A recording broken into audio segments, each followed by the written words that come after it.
పెంచిన విద్యుత్ ఛార్జీలు తగ్గించాలని కరెంటు బిల్లులతో పాటు అదనంగా చేసిన ట్రూ యాప్ ఇంధన సర్దుబాటు ఛార్జీల పేరుతో ప్రజలపై వేసిన అదనపు భారాలు తగ్గించాలని, వాటిని రాష్ట్ర ప్రభుత్వమే భరించాలని, స్మార్ట్ మీటర్లు రద్దు చేయాలని డిమాండ్ చేస్తూ CPM party Nellore rural committee ఆధ్వర్యంలో నెల్లూరు విద్యుత్ భవన ఎదుట ధర్నా నిర్వహించారు.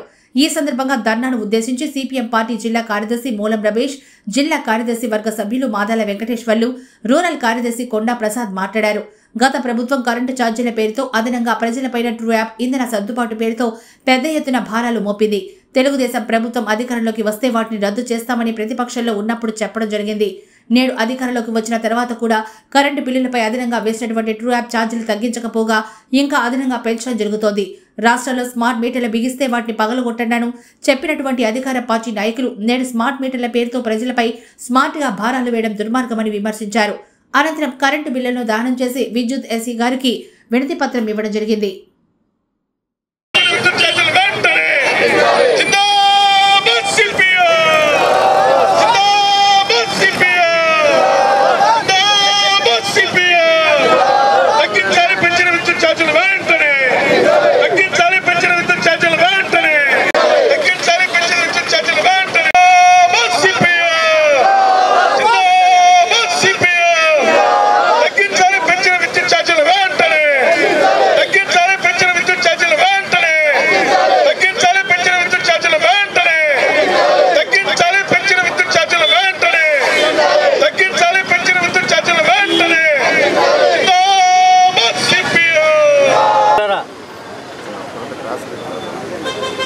పేద గొప్ప తేడా లేదు.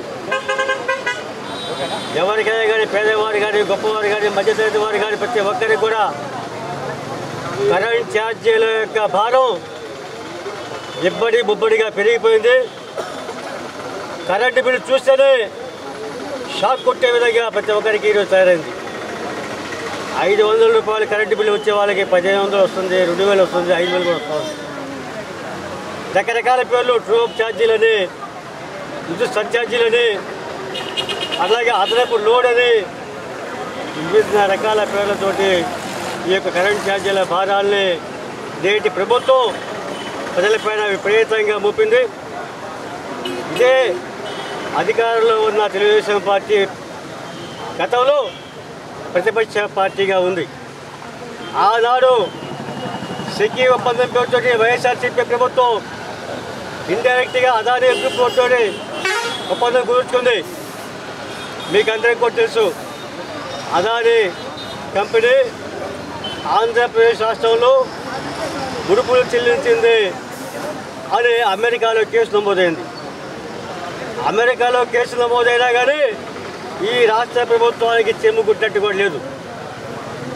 ఇప్పుడు సెకీ ఒప్పందం ప్రజలకి వ్యతిరేకమని ప్రతిపక్షంలో ఉన్నప్పుడు చెప్పిన తెలుగుదేశం పార్టీ ఈరోజు సెకీ ఒప్పందాన్ని మేము రద్దు చేయలేమని చెప్పిందంటే వాళ్ళు ఏమాత్రం చిత్తశుద్ధి ఉంది ప్రజల పట్ల అర్థం సంబంధించినటువంటిది ఒప్పందం. ఆ రోజు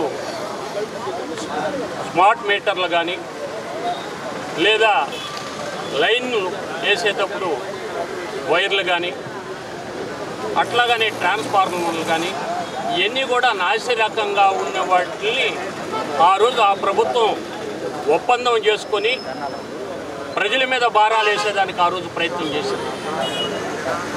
ఆ రోజు ఏదైతే ఇప్పుడు సెకీ ఒప్పందంలో 1.99 పైసలు ఉన్నటువంటి దాన్ని 2.49 పైసలకి ముడుపులు ఇచ్చి ముడుపులు తీసుకొని ఒప్పందం కుదుర్చుకున్నారు. అయితే ఇది అమెరికా ప్రభుత్వం కూడా దాని మీద కేసెస్ నడుస్తుంది. అయితే ఈరోజు భారతదేశంలో ఉన్నటువంటి మోడీ ప్రభుత్వం కానీ ఈ రాష్ట్రంలో ఉండేటువంటి కూటమి ప్రభుత్వం కానీ దాని మీద ఎలాంటిది కూడా స్పందన లేదు. ఇప్పుడు అదానీకి ఒప్పందం కుదుర్చుకున్న పరిస్థితి మనం చూసాం. అదానీకి సంబంధించినటువంటిది స్మార్ట్ మీటర్లు ఇది విద్యుత్ సమస్య కాకుండా నేరుగా వాళ్లే వచ్చి బిగించేటువంటి పరిస్థితి ఉంది. ఆ రోజు స్మార్ట్ మీటర్లు వైఎస్ఆర్సీపీ పెట్టే క్రమంలో నెల్లూరు జిల్లా నుంచే మన చంద్రబాబు నాయుడు గారు కోర్టుకు పోయారు. అట్లాగనే ఈ సర్ఛార్జీలు విద్యుత్ బిల్లులు తగ్గించాలనేటువంటిది కేశవ్ గారు ఆయన కూడా కోర్టుకు పోయారు. ఈరోజు కూడా తేల్చలేదు. అయితే వీళ్ళు వచ్చినాక నెల్లూరు జిల్లా పర్యటన లోకేష్ గారు వచ్చినప్పుడు ఈ జిల్లాలో రైతాంగానికి పెట్టేటువంటి స్మార్ట్ మీటర్లన్నింటినీ కూడా పగలగొట్టండి అని పిలుపునివ్వటం జరిగింది. ఈరోజు మనం చూస్తున్నాం స్మార్ట్ మీటర్లు మీరు వచ్చినాక విద్యుత్ ఛార్జీలు ఏదైతే గత ప్రభుత్వాన్ని మీరు చెప్తున్నారో దాన్ని రద్దు చేసేదానికి మీరు ఎందుకు ప్రయత్నం చేయలేదు? ఓ పక్క శ్రీలంక ప్రభుత్వం రద్దు చేసింది, బంగ్లాదేశ్ ప్రభుత్వం రద్దు చేసింది, కానీ భారతదేశంలో అలాంటి పరిస్థితి లేదు. కూటమి ప్రభుత్వం కూడా ఆ ప్రయత్నం చేయలేదు. ఈరోజు కూడా ప్రజల మీద భారాలేస్తుంది.